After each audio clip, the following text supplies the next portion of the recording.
Courir à Spa une deuxième fois une course gratuite proposée aux fans. Quoi? Qui a proposé ça?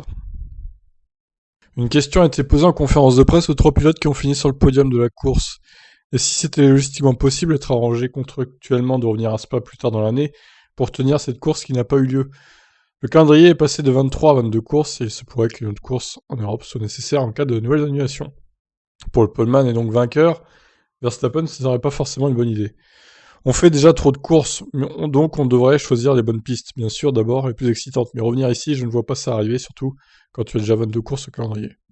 Le néerlandais n'a peut-être pas saisi la subtilité de la question qui concernait indirectement les fans frustrés de ne pas avoir eu de course. Hamilton a alors réagi. Je reviendrai absolument, j'adore Spa. Donc s'il y a moyen de trouver une fenêtre où il ne pleut pas et d'offrir une course gratuite aux fans, ce serait formidable. Alors pourquoi pas du coup, mais bon. Est-ce que cette course compterait pour le championnat aussi? Oui. Si c'est le cas, je suis pour aussi. Hein. George Russell, deuxième de la course, est d'accord avec son propre futur équipier chez Mercedes. Si nous devions avoir une course de remplacement, je n'aurais rien contre revenir ici. C'est évidemment l'un des meilleurs circuits au monde, et évidemment il y a tant de fans qui aiment la Formule 1 qui vivent en Belgique, ou pas trop loin, et qui sont venus sans avoir l'occasion de voir ce qu'ils ont payé. Peut-être que ça pourrait être une façon de les rembourser, mais oui, on ne pourra jamais courir à Spa si on ne trouve pas une autre fenêtre où la météo est plus clémente.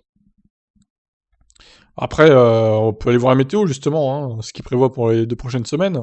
Moi je dis, c'est pas si pourri, hein. Regardez, mardi ça se dégage, mercredi 18, jeudi il fait beau, vendredi 23. C'est con que ça n'a pas été le week-end prochain du coup, c'est pas. Hein. Regardez comme il fait beau 24 et des averses le samedi, mais beau temps le dimanche. Donc vous voyez, c'est pas si pourri au final. Il aurait presque fallu que Zandvoort soit cette semaine et c'est pas la semaine prochaine quoi en fait. Pas de bol. Alors on peut aller voir le calendrier du coup, pour savoir où est-ce qu'on pourrait caser Spa, même si plus on va avancer dans l'année, moins il y a de chances qu'il fasse beau quand même, donc compliqué. On pourrait recaler la Belgique, je sais pas, entre la Russie et la Turquie par exemple, il y a 2 semaines d'écart.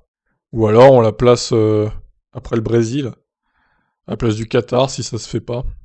Ça éviterait comme ça d'avoir 3 semaines sans F1 au cas où le Qatar n'ait pas lieu quoi.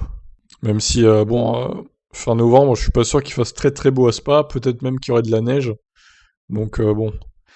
Après la pluie et la neige, hein, il faudrait les déblayeuses et tout. Après, s'il y a de la neige et qu'ils arrivent à déblayer tout ça en plusieurs heures et qu'il ne retombe pas de neige après, bon, peut-être moyen, hein, ma foi. Par contre, il faudrait que le départ ait lieu avant 15 heures. Hein, 13 heures pour être sûr que la nuit ne tombe pas trop vite, quoi. Midi, voire midi, ouais, même. Bon, je sais pas, en tout cas, pourquoi pas une deuxième course à Spa? Moi, je dis oui, j'aime beaucoup ce circuit aussi. Et pour les fans qui n'ont pas pu voir celle-là, ils pourraient revenir gratuitement, du coup, à cette deuxième course. Et comme ça, ils pourraient profiter d'un Grand Prix à Spa. Moi, je dis c'est une bonne idée. Par contre, évidemment, il faut qu'elle compte pour le championnat. Hein. Faut pas que ce soit une procession de voitures dont la course compterait pas pour le championnat. Il pourrait appeler ça le Grand Prix de Wallonie, par exemple. Pourquoi pas? Allez, je vous laisse réagir. Qu'est-ce que vous en pensez, vous? Ciao, ciao.